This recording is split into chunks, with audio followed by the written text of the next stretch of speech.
Bonjour,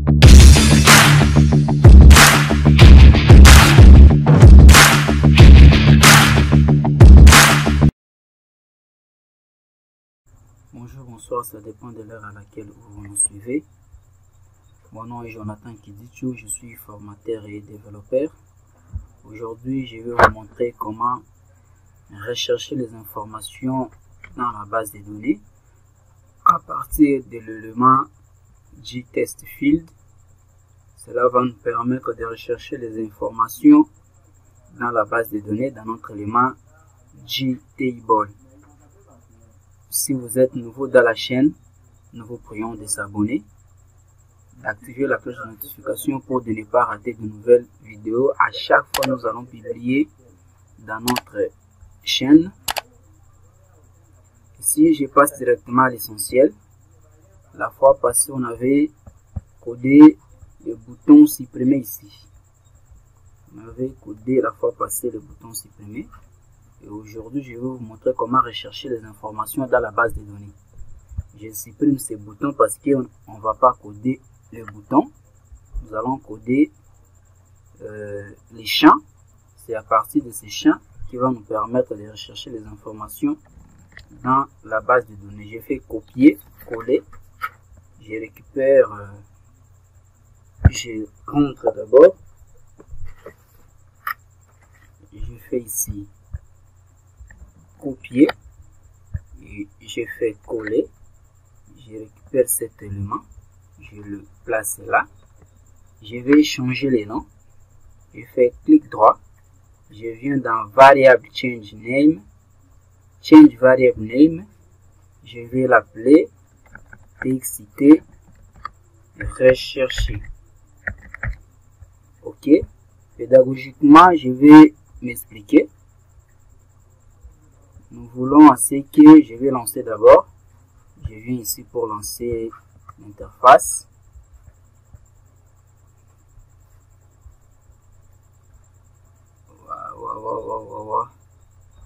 Pilote chargé. Pilote chargé. Connexion non établie. Pourquoi la connexion n'est pas établie? Parce que je n'ai pas démarré mon serveur. Priez de démarrer toujours votre serveur. Si vous utilisez WAMP serveur ou XAMPP ou SQL server, prière de le démarrer.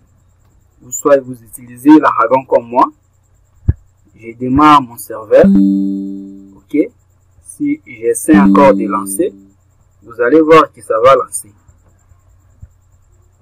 Vous allez voir, ça va lancer sans difficulté. Ok, je lance. Connexion établie. Nous voulons ainsi que si nous recherchions une information, une occurrence dans la base de données ici dans ma table, nous voulons ainsi que si nous mettons par exemple ici le premier enregistrement, c'est bon. Si nous mettons bon, que les informations se filtrent ici dans la table. Si nous cherchons par exemple l'information numéro 2, nous voulons ainsi que ça se filtre ici dans la table. C'est ce que nous allons faire avec vous. Alors, passons directement à l'essentiel. Qu'est-ce que je dois faire? Je fais clic droit. Je viens dans Event. Je descends dans Key. Et je prends Key Relacid. Key Relacid, c'est les clés relâchées. Je clique là. Prière de venir là où le focus de saisie clignote. Si tu ne te retrouves pas, tu fais clic droit, Event, Key Relacid. Je dois ramener la souris là où le focus de saisie clignote. C'est-à-dire là où la saisie clignote. Je dois faire ici. Je dois mettre un petit commentaire ici. J'ai dit codage du champ de recherche. Codage du champ de recherche. Après cet commentaire, je vais mettre tous mes lignes de code en try. Mon ami try, mon ami de tout le temps. Ici, c'est lorsque je vais mettre mes lignes de code. Ici, l'exception ici, c'est lorsque mes lignes de code tournent mal.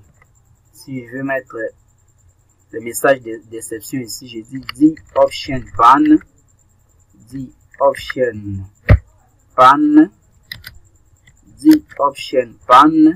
point show point message dans log. Ok, vous pouvez laisser 10 ici, tout comme vous pouvez mettre nil. Et après le nil ici, je sors en dehors. Je mets maintenant le message d'insertion. Je dis ici erreur d'insertion. Je mets entre côtes. Je les concatène avec les plus et ici. .get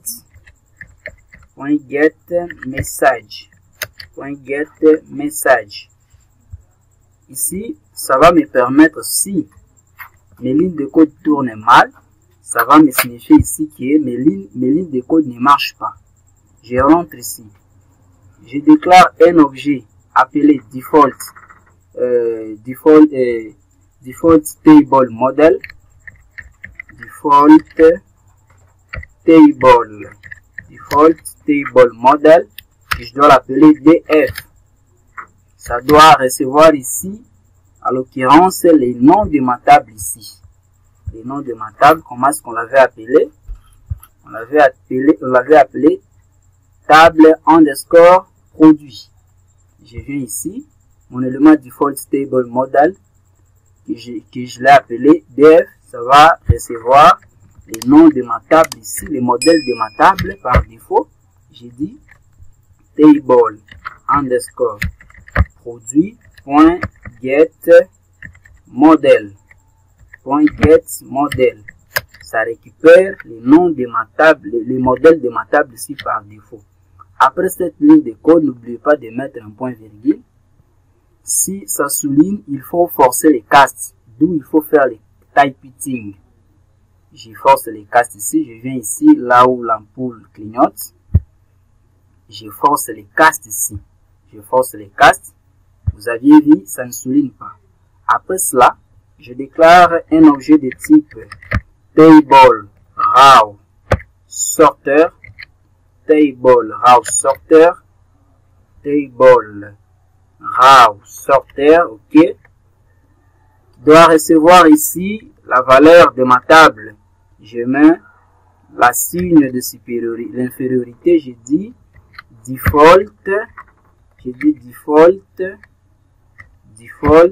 table model, ok. Je mets la signe de supériorité, je ferme, ok. Je dois m'expliquer.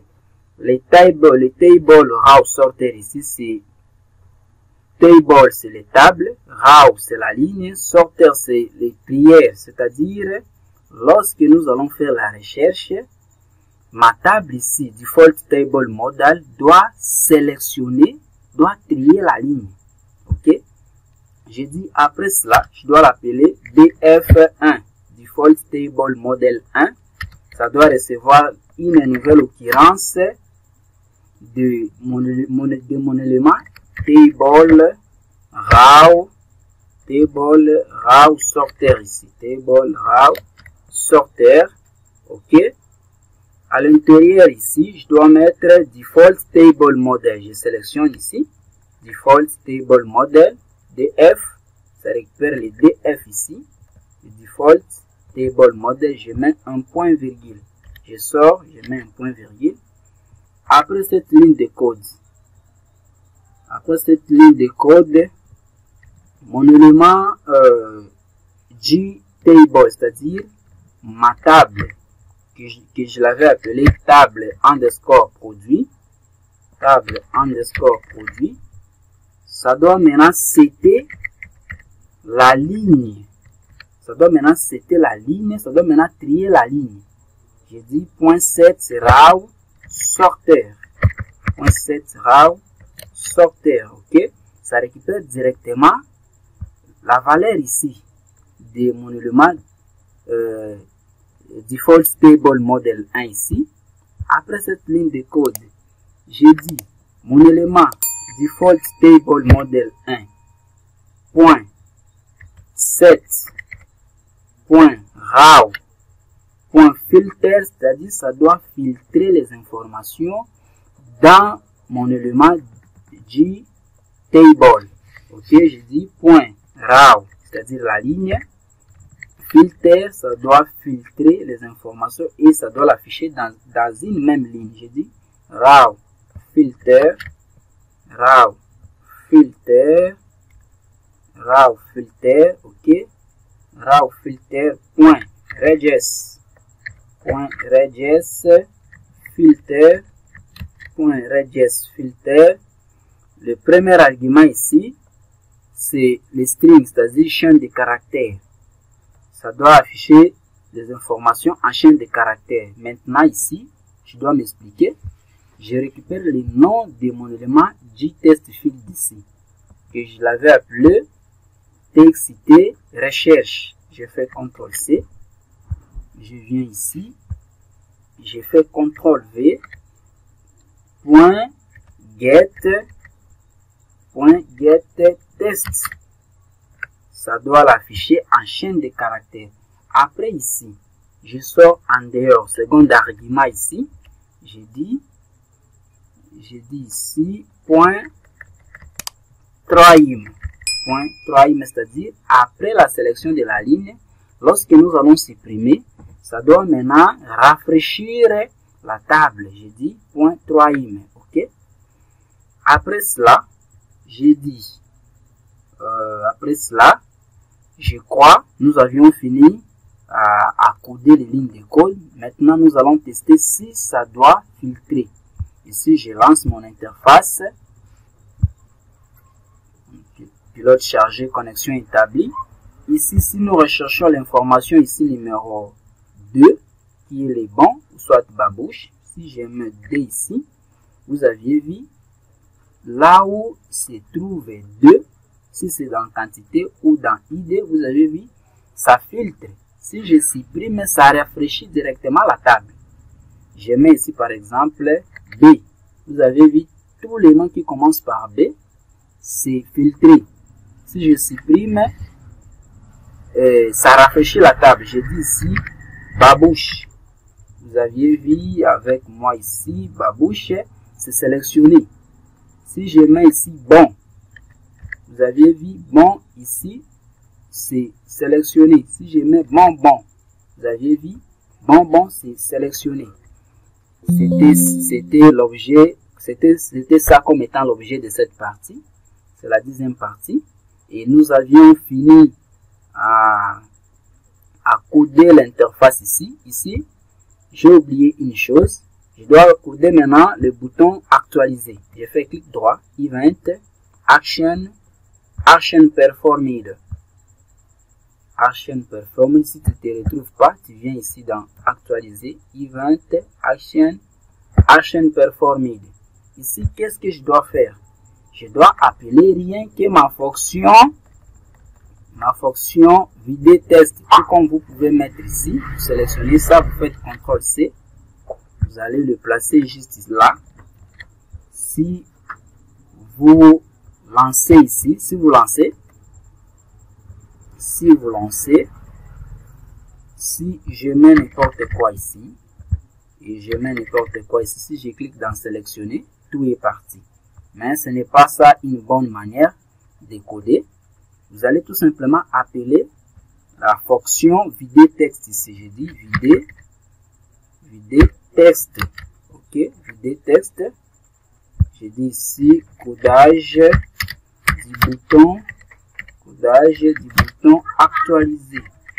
Codage du bouton actualiser. Ok. Si je lance ici, vous allez voir ma fonction là, ça va marcher. Ok, si je mets n'importe quoi ici, si je clique dans actualiser, ça actualise mes champs.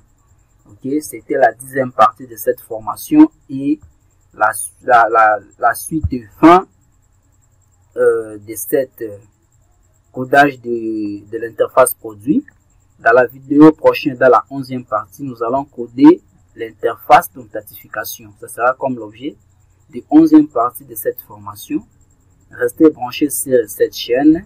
C'était Jonathan Kiditio, votre humble serviteur. N'oubliez pas de nous laisser un pouce bleu si cette vidéo vous plaît, de partager, de liker, de s'abonner, d'activer la cloche de notification pour ne pas rater de nouvelles vidéos. Merci pour votre particulière et sympathique attention.